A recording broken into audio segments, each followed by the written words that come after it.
Hi everyone, I'm going to be talking about the partner's experience, and I'm realizing in our introduction we didn't really talk about the education part that we have. So Tim and I are both certified sex addiction therapists, which means we've had extensive training as well as supervision in sex addiction, and we're also both trained and certified with an organization that works with specifically partners of sex addicts. So everyone at Willow either has the CSAT or the partner training, or Tim and I have both. So we work with both populations pretty fluently. We just tend to, it's better in presentations if one of us does one side and one of us does the other, instead of having you all flip back and forth between who's speaking. So we're going to be talking about a partner's experience. A partner, I'm going to use a lot of vocabulary. We say that this is the person who's in the relationship with the addict. Maybe married, maybe not, but we call them the betrayed partner. So that's some of the terminology, and I realize that I'm fluent in it and I might be not sharing enough of what I'm talking about, so I'm going to try to give some of those definitions. See, this is when I go back in the day. There used to be a model, a way of thinking about partner work, and it was that there was a co-addict model. And this co-addict model really came from the AA world, thinking that the partner of the addict was very involved in the addiction. What we have found over time, however, is this is not accurate, okay? Most of the people who are partners actually don't know they're a partner. It's completely underground. They have no idea that their loved one is using pornography compulsively. They have no idea that their loved one is cruising Santa Rosa Avenue. No idea that their loved one is at the park looking for sex. So they have a very traumatic experience, tends to be. Now there are some partners who have an idea that some of this is going on, but maybe not how big it is and how overwhelming and unmanageable it has become. So I'm going to be talking about the trauma model, which is kind of standard industry now for us, and I'll be talking more about that trauma model. Big T, little t. So this is interesting for the partners, perceived or actual life threat. If I'm just become aware, for some reason I think I'm going to check my husband's phone. I go on his phone and I find a whole chat line of him exchanging naked pictures with this woman. And then I look farther and here's a whole nother conversation with another person and a whole nother conversation. My whole life has just blown up, okay? We call this moment discovery. This is I checked the laptop. This is I found a receipt. This is I thought something was weird, so I put a GPS in his car and I went and followed him and I watched him go into the massage parlor. This is he accidentally called me thinking I was the hooker because he pushed the wrong button. Okay, so this is discovery. This is major life event. So we say partner's trauma, typically 95% is capital T. So with that, you've got PTSD symptomology.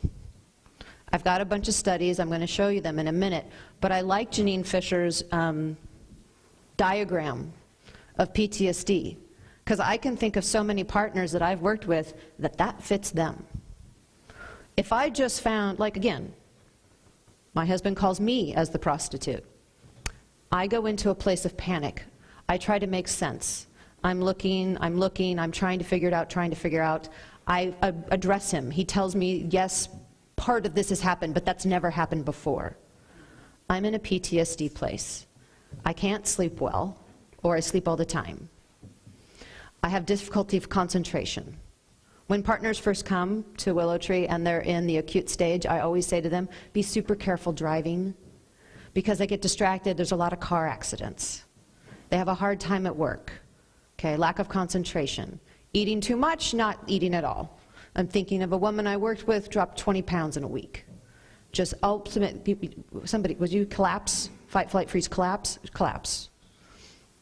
Headaches, loss of interest, the insomnia, picking up other drug substances. Maybe they're using, now they really are using a lot of alcohol. Hypervigilance, we're going to talk about that and how it's actually extremely normal. But it's important that you understand that for them, this is a life crisis. okay? Can I add one to that? Oh, lots, sure. Which is not wanting to be touched. Well, we're going to talk about that differently. That's a sexual injury piece that is actually one of my specialties, so we're going to talk about that. So back when the co-addict model was really, really popular and everybody thought that was what was going on, there were people in the world, me included, who said, I see this as trauma. I see what's being presented as trauma. So Barb Steffens and Rennie did a research project. This is the basis of their book. The book is My Sexually Addicted Spouse. Okay, great book. It basically gives the presentation of partners are exhibiting 69.9% of their participants had PTSD symptomology. That threw this co-addict model thing way out the door. So that book is the basis of saying the crazy that you see showing up in your therapy room, she's not necessarily borderline, she's not necessarily bipolar, she's not necessarily codependent. Think about trauma. Think about this person being a traumatized person walking in your door with their whole life shattered because now they're finding out that he had sex with Jenny down the street and he made a pass at the principal and he's made passes at my sister and actually he and this other girlfriend had sex in our house. Like this thing blows up sometimes, okay? So PTSD, please, please, please, please know this when these folks walk into your office or call you. They're hypersensitive. They're going to have all these obsessive thoughts. They can't stop thinking about it. They can't stop worrying about it. Sometimes they have these experiences before they have the smoking gun, before they have the receipt, before they walk in on their husband. But they feel like something's not quite right, and they can't figure it out. They look a little crazy, okay, but they don't have a smoking gun. So some of this stuff is happening before discovery. That's important when they're walking in your door working on their marriage. You're seeing the chaos, but you don't have a smoking gun yet. And typically he doesn't say, by the way, I've been cheating on you, right? This is actually, I'm looking at the clock going, oh my God, how am I going to say this all? You all have been doing a marvelous job lately of saying to clients in the room, you know, you might want to consider porn addiction. You might want to consider sex addiction, and let me give you someone to call. We're getting more of those referrals lately. I have horror stories of that not going that way, but you all are doing a better job, so keep at that. This was another research project that went on quite a long time, and let me look at their N number, 1,200 to 1,300. 90% agreed, I feel violated because of his behavior. 87%, at least half the time, I'm checking what he's doing, okay? And I'm going to get to that and explain that in a minute.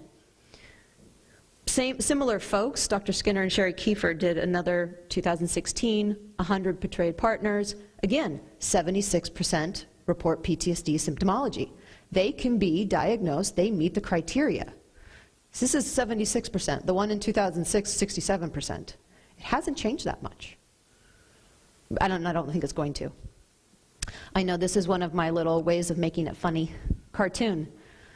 I am not going to have trouble sleeping tonight. I had warm milk, I had a relaxing book, I have the room temperature perfect, I have a mask for my eyes, I have a white noise maker, I have comfy sheets. Now I can turn the light off and get a good night's sleep. Click. Little bad thought ghost comes in. No, he turns it off, sorry. Little mouse comes in. Who are you? I'm the ghost of all the things that can go wrong tomorrow. But I have my warm milk, I have comfy sheets. It's gonna be a long night. Move over, I have a lot to tell you. This is a cute way of demonstrating a very terrible thing. These partners have difficulty sleeping. Or they go to sleep and they wake up at 3 o'clock in the morning and can't get back. Or they can't go to sleep. So you're having sleeplessness on top of all these things. So when you have crazy looking partners come in the room, check for this. Are they sleeping? Are they eating? What's their concentration? Okay, 2009, this is where it kind of comes back to your question.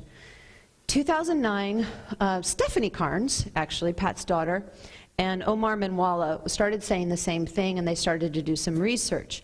What they started to say is partners of sex addicts are having impacts on their own sexuality. okay? This is where we were doing a presentation for some drug rehab programs. A partner of a sex addict is very, very, very different than a partner of an alcoholic, a partner of a drug addict. The PTSD piece is typically not there. I can't, as a partner, I can't tell if you're lying to me and you're high on your drug. You don't have dilated eyes. You're not slurring your words. You don't weave when you walk. I can't tell if you've just acted out.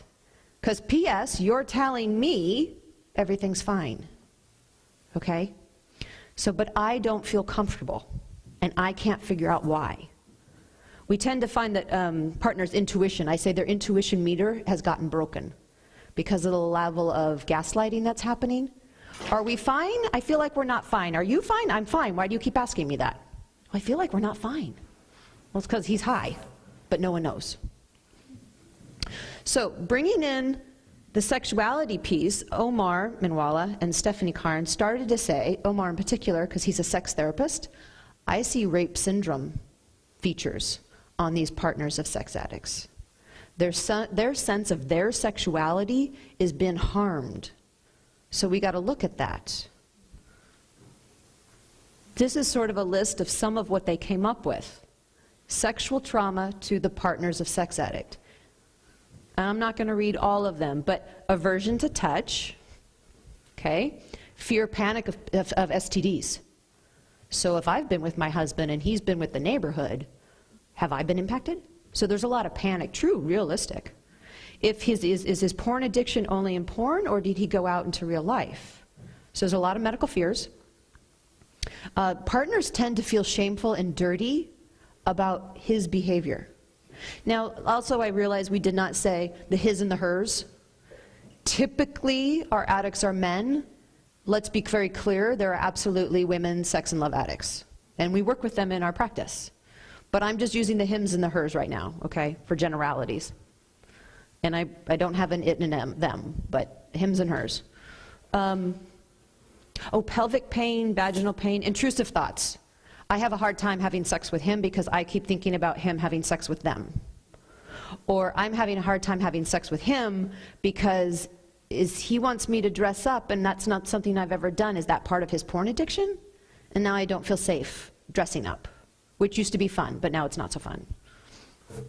So this idea of sexual injury, which is consistent with rape trauma syndrome. So here's where I got involved a little bit lately, is I noticed, I'm like, okay, yeah, partner, addict comes in, partner's there, sexual injuries are happening, this all makes sense, this is what the research is showing. By the way, 2016, the 2009 checking those sexual injury piece was repeated in 2016, same number, same high number. I went and I said, I'm seeing partners in my office with chronic fatigue. Okay, then discovery. Reports of vaginal pain, uncomfortableness having sex before discovery. Total loss of libido. We haven't been sexual in 5 years. So I think that's probably why he went and out of our marriage, because I wasn't being sexual. So it's my fault. No, don't take on anyone else's addiction. But the loss of libido was happening. So I, in my mind, said, I want to check this. So in my very unsophisticated way, I created a survey that said, let's look at those sexual injury symptoms, and I'm going to put it out to my world about, did you have any of these before discovery? Before discovery. Because your intuition and your body tends to respond before you have cognitive awareness. Okay? So this is important because these people might be in your rooms, right? And they don't know there's a discovery to be had. So when we hear that she isn't interested and hasn't been for 5 years, dig deeper, dig deeper. Okay, so I created this very informal survey. I put it out to our practice, and because Tim and I are CSATs and ABSATs, which is the Association of Partners of Sex Addicts, I have access to both listservs. So I put it out to listservs. I thought I'd get maybe 50 people. So I got 210. And I had to shut it off because I'm presenting this in May at our national conference. Here's the cool thing, bad, but as a researcher, cool. 52% before discovery felt like they were not big enough, small enough, short enough, sexy enough, young enough, old enough, whatever enough. So if I took this room, half this room felt in their sexual relationship that they weren't good enough before discovery. That's awful. 46 had avoidance with their partner. So that's almost half the room. I'm like, okay, you 6 tables had that experience. 42% felt pressured sexually to be sexual with their partner before discovery. 16% vaginal pain. So 3 tables, you guys have pain. 64% body consciousness. I'm uncomfortable showing my body and what you'll think of me. 40% objectified, 43% felt obligated. 43% felt obligated to be sexual with their partner. That's not healthy sexuality. Before discovery. After discovery, right? These numbers I knew. I've seen these numbers before. I hadn't seen what it looked like before. 80% after discovery. Well, that makes sense. Let's think about it. He had sex with Jenny, or came on to the principal, came on to my neighbor, came on to my mother. What do I look like to them? So that comparison piece really kicks in. That good enough piece really kicks in. And the avoidance, aversion to touch, really kicks in. Again, think about rape trauma syndrome. This is what you have. So out of the 210, I mean, these are huge numbers. This is why partners of sex addicts are not the same as partners of alcoholics, partners of drug users. As a whole, they look different. We just have to look deeper. Okay? I'm going to get to questions afterwards if you don't mind. Okay. So how do we treat partners? This is where the Association of Partners of Sex Addict Trauma Specialists, APSATS, they are the leading people in the United States. I thankfully am on the board of directors, and we teach clinicians how to work with partners from a trauma model perspective. You do not have to be CSAT. CSAT is very different. So if you're interested as a clinician and you want more training and specialization, APSAT's the place to go.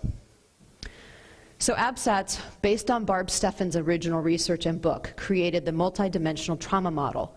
This is the model we use when we treat partners. 3 phases. First, safety stabilization. We know this. Anyone who does disaster work, trauma work, you have to stabilize.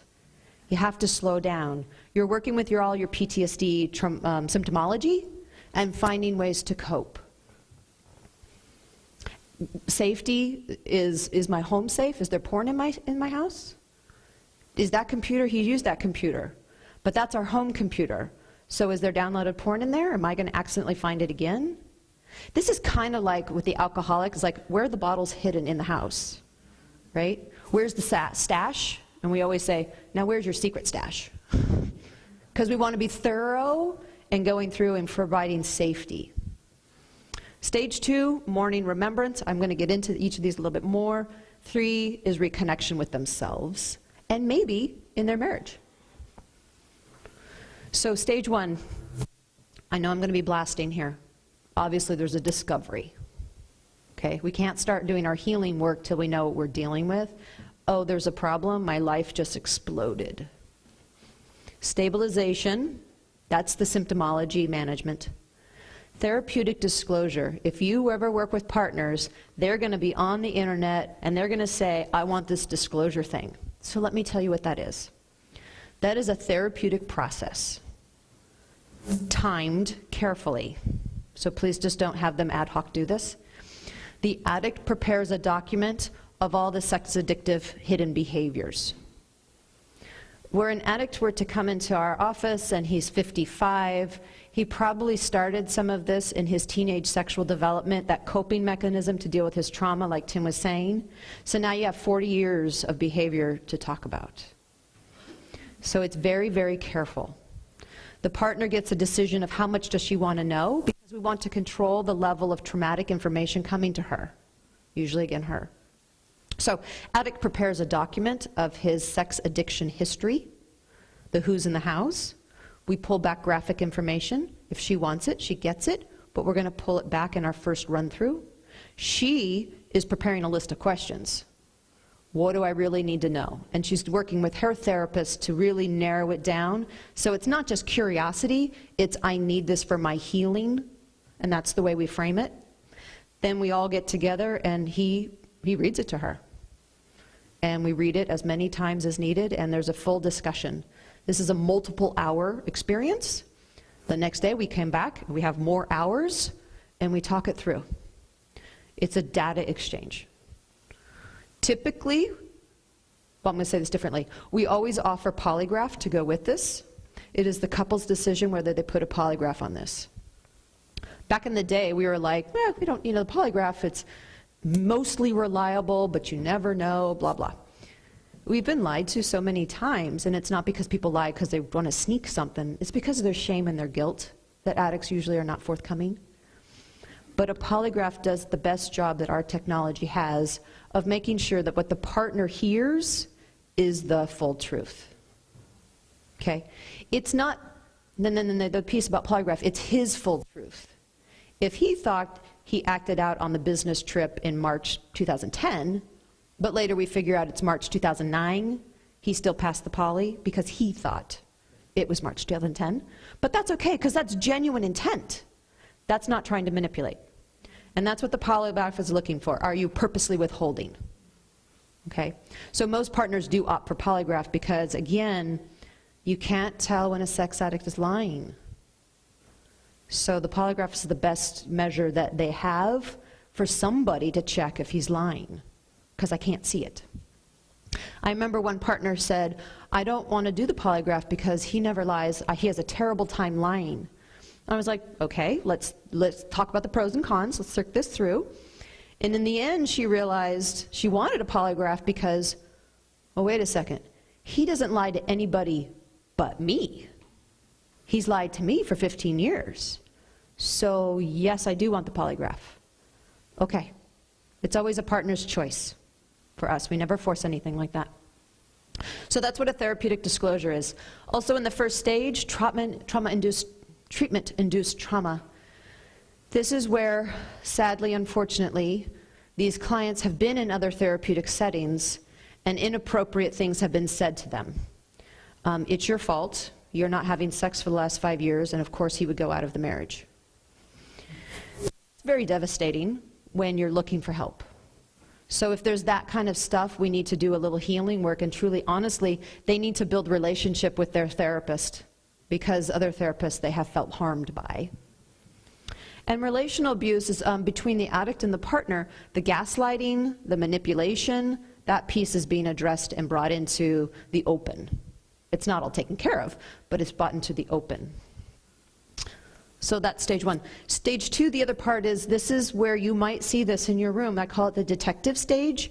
And remember, it's very appropriate given safety stabilization.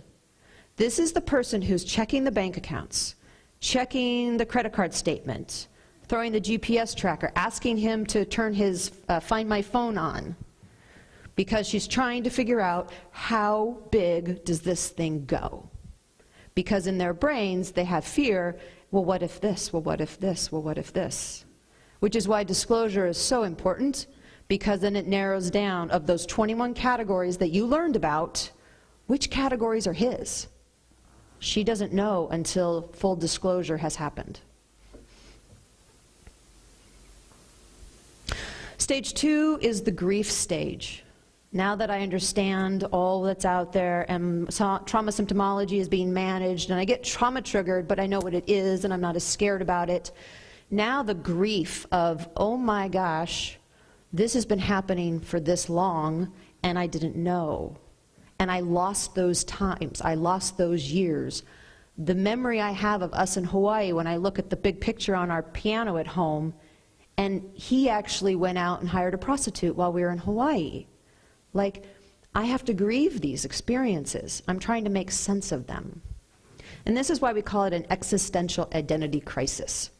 who am I in the world and what's been happening with my life? Because I thought I knew my life, but I didn't know my life with him on this part. Because of shame and guilt, addicts keep this behavior very, very, very secretive. So many people, I've never told, and some of you were, you've had this. I've never told anyone this before. So that's how they get to us, and then we uncover this terrible, awful history. So a partner has to come to terms with this. Through that process, then, we get, hopefully, to a reconnection, rebuilding trust. Trust in themselves, trust in their intuition, trust with their partner, perhaps. What do they want their future to be like? So now that I know what the past is, what do I want now to be like? But you can't think about that when you're working with trauma symptomology. So this is when we might work with their family of origin issues, the psychodynamic stuff. How'd you get there? What went on in your life? That kind of stuff. But we don't do that in safety stabilization. That would be inappropriate. And this is also rebuilding healthy sexuality. That's definitely one of my fortes, is helping couples figure out how to have healthy sexuality with recovery and trauma in mind. Couples therapy. So when Tim and I first started, it was couples therapy with a traditional kind of perspective. And I said, it's like there's this big stinky elephant in the room, and we got to talk about it. Because without addressing the pain and the betrayal and all of that stuff, how can we talk about parenting? And how can we talk about our sex life when she can't stand to be in the same room? We got to talk about the elephant. And then, lo and behold, the universe provided this little cartoon, and Tim brought it to work one of those days, and I was like, yes! So sometimes when I stand in the middle of the room, no one acknowledges me. So therapists, when you're in your room and you're doing your couples work or individual, check. Do some question asking. That's why we provided the pathos to you. Ask some questions deeper. Because, is there an elephant in the room and you don't know it? So, we would say successful couples therapy has to have some of these things. Consistent sobriety and honesty. And if someone is relapsing, that it's known. There has to be individual treatment for each person. I was just, Tim and I were supervisors for people who are getting this training, and I was on a call, and she was talking about this dynamic between him shaming and her blaming and his defensive, and I said, why are they in couples therapy? They're not ready. You have to have each person do the therapy to stabilize and then put them in a room. When we put them in a room, the focus is not, let's build this great intimacy. The focus is, how do we communicate and maybe start a little trust building, maybe. And how are we going to talk about this? You have to have disclosure. Otherwise, in my opinion, you are setting the partner up for re-traumatization. Why would she work towards trust, communication, intimacy rebuilding if she has no idea what the lay of the land is? She's going to blow up when she learns that he had sex with Jenny. So if she doesn't know that already, I think it's really unethical because you're setting her up to be re-traumatized. Commitment to life of recovery. This is one thing we haven't said. We typically say sex addiction is most like a food addiction. How do I have a healthy relationship with the object of addiction? Food, I need to eat. So how do I have a healthy relationship with my food? Alcohol I can get rid of. Meth I can get rid of. Sexuality, how do I have a healthy relationship with my sexuality? So life of recovery, learning healthy intimacy and healthy sexuality. Sex addiction, trauma focus, sexual healing. The work I do with couples these days is really with, again, addicts in good recovery, sobriety. They don't want to go back to that chaos. So they get very scared of being sexual. So what we don't want, but sometimes they will do, is to become what we call sexually anorexic. They're scared to interact with their sexuality. She is scared to be sexual with him because she's scared the intrusive images will come back, or the comparisons will come back, or she still flinches, okay? These partners and addicts, I tend to put them in two different groups. One is the sexuality was taken completely out of the relationship, And the partner wondered, where did it go? We're not having sex at all, and I really want to. The other one is, he's bringing, or addict is bringing so much sexual energy into the relationship, she's trying to get away because it's too much. So a lot of the work in recreating the healthy sexuality is, how can he experience his sexual energy and feel like he's got control over it? I'm getting aroused, but we're not going to have sex. That's okay.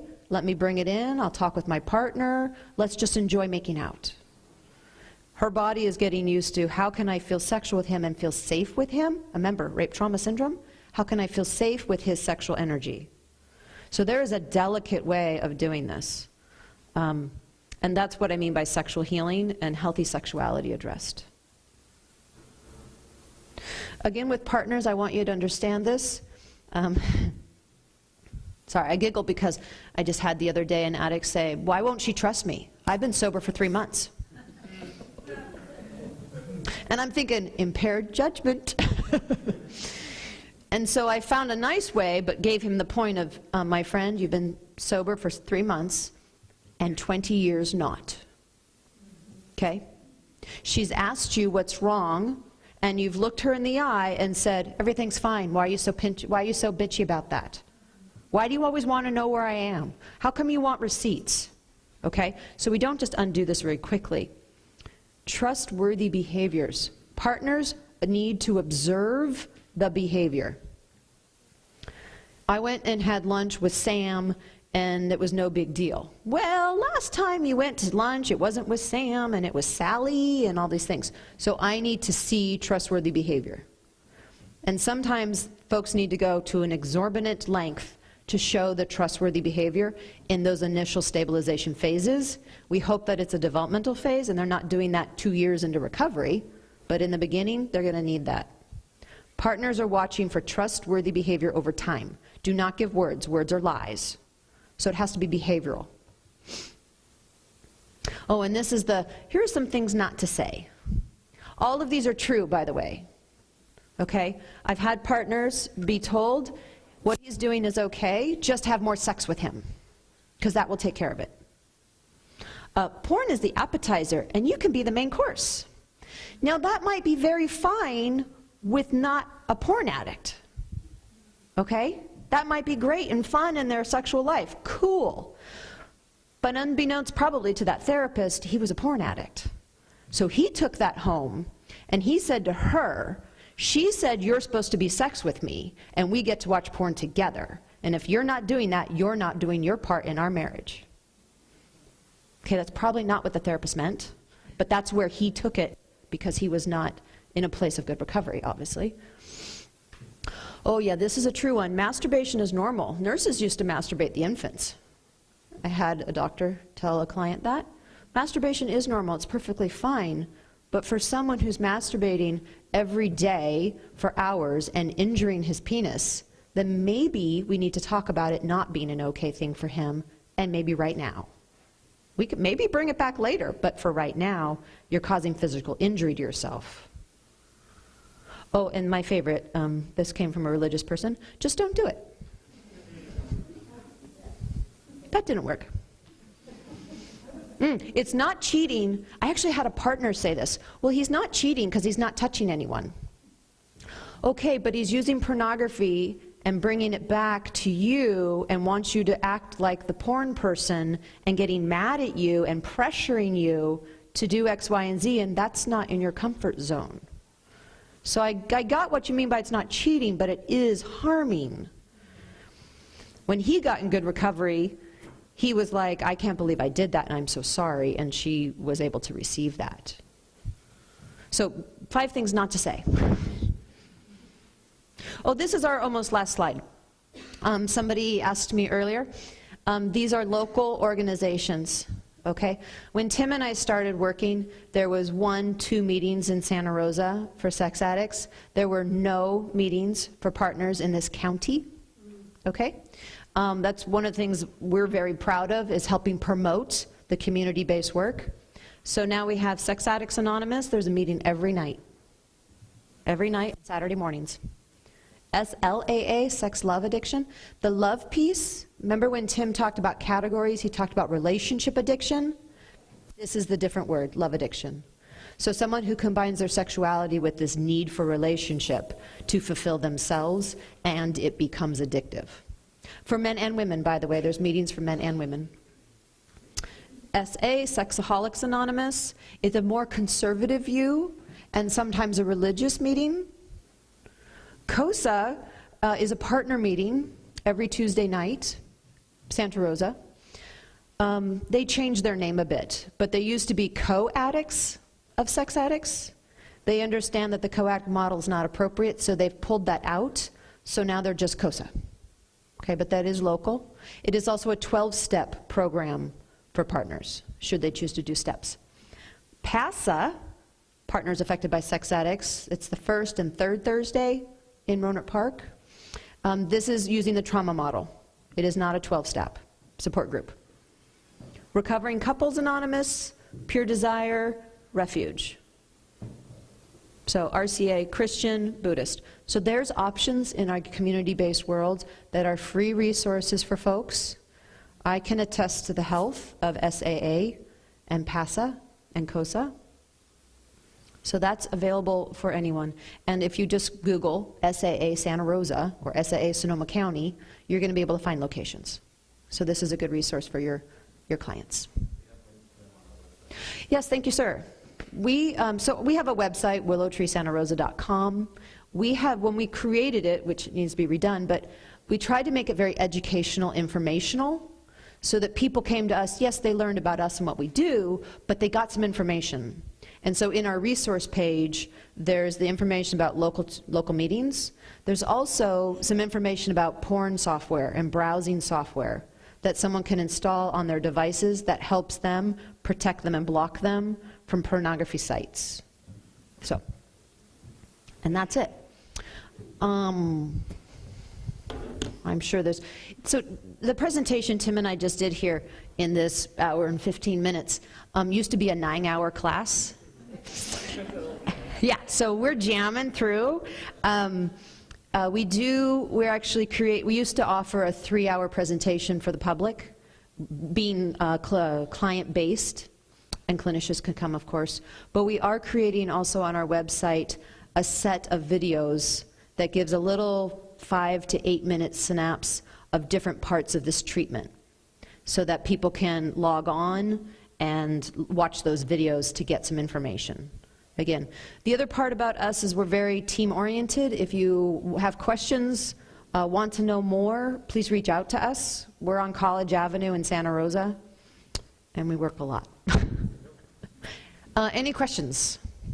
Sure.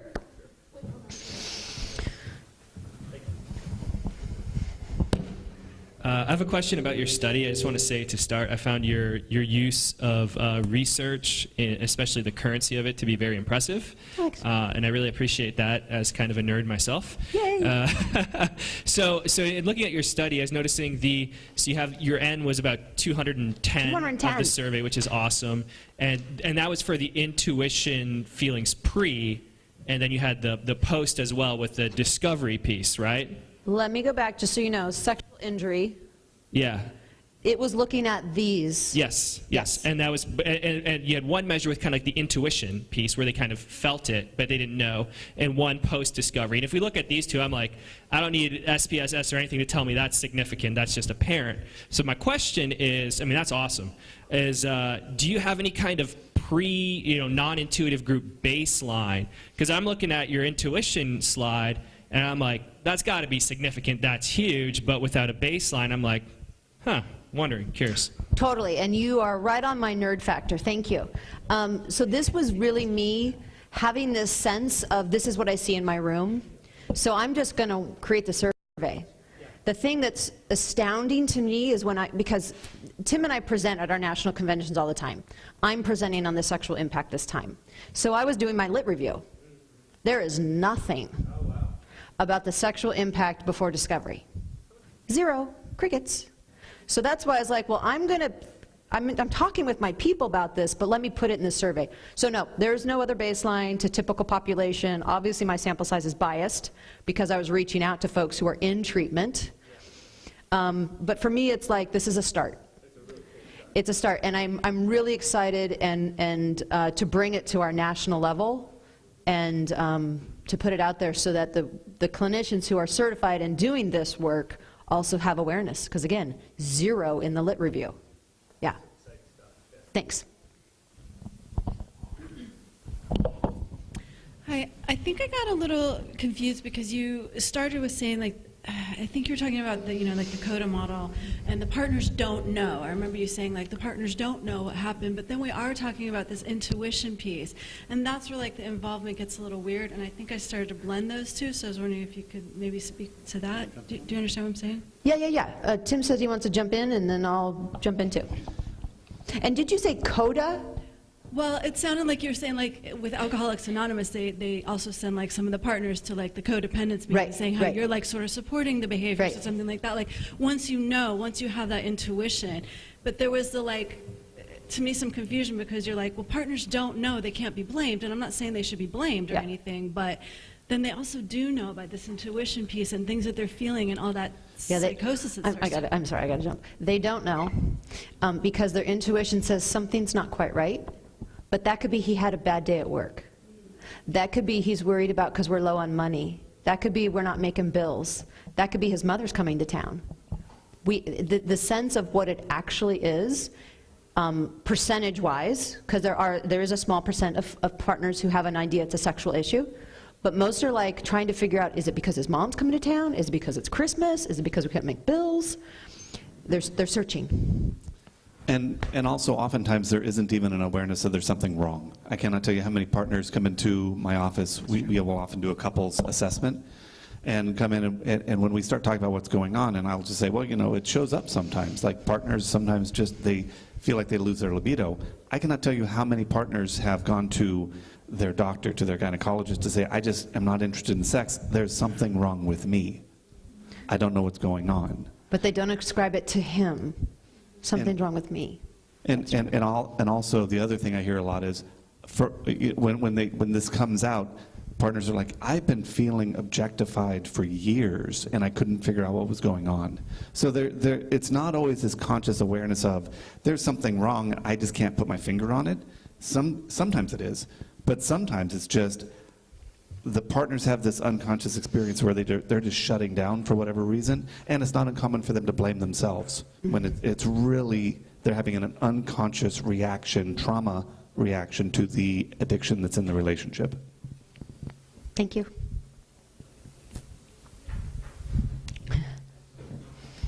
Hi, I was just wondering if you've seen correlation between women who have been sexually assaulted finding men who are addicts.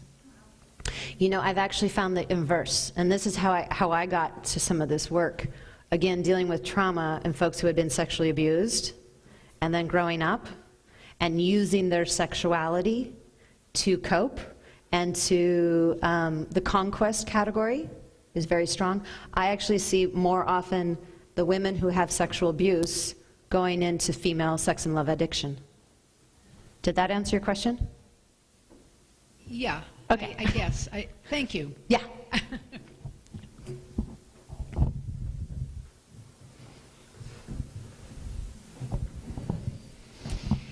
Thank you so much for your presentation. I am currently working with a couple that I've been working with for, say, approximately a year. Mm-hmm.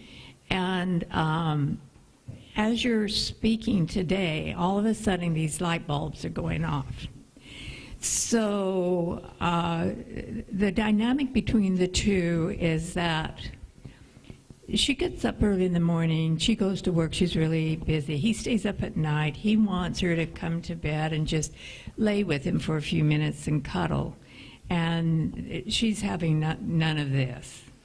And it's an ongoing dialogue that happens over and over again.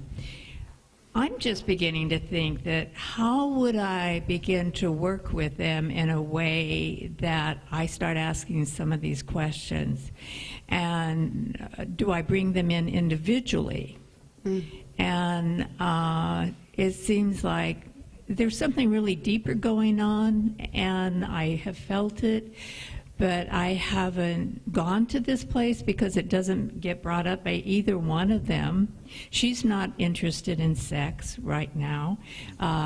He feels like he's, yeah. I was just saying, let's have her call us, because reach out to us. Oh, okay. We'll case consult with you. Okay, great. Ask the questions. I don't know that we probably didn't have enough flyers. But the pathos questions, bringing those Yes. questions into the room and just being curious about their sexual life and what's gone on and trust and such. But anyone who's having give us a call and we'll spend 15, 20 minutes just chatting with you and give you our thoughts. Great, I appreciate that. Thank you. Sure. And I will just say, as you're talking about that, one of the things that comes to mind for me is shorthand. I will talk about when you're being sexual from a place of addiction, it's about intensity. And when you're being sexual from a place of sexual health, it's typically about intimacy. Doesn't mean that it can't be fun and erotic and intense in its own way, but the foundation is intimacy. And I commonly find that the addicts that I'm working with, that they have been seeking intensity in their sexual behaviors, and the way that they've learned to relate and connect to other people and feel intimate, even though it's a false sense of intimacy, is through sex. And so as I hear you describing their relationship, what I hear is, if he's an addict, I don't know that he is, but I hear someone who is looking for sex and using sex as the way to feel intimate and connected, and doesn't understand all the other aspects of intimacy and connection within a relationship, which is a hallmark of an addict. We're out of time. So we have to end. But Tim and I are available. We also do presentations around town with a lot of the chemical dependency groups and other clinical groups. So if, I don't know, if you want to get on our mailing list or our email list, we have a newsletter that goes out every so often, and we always put it there. So feel free to willowtreesantarosa.com, and you'll find us. Thank you.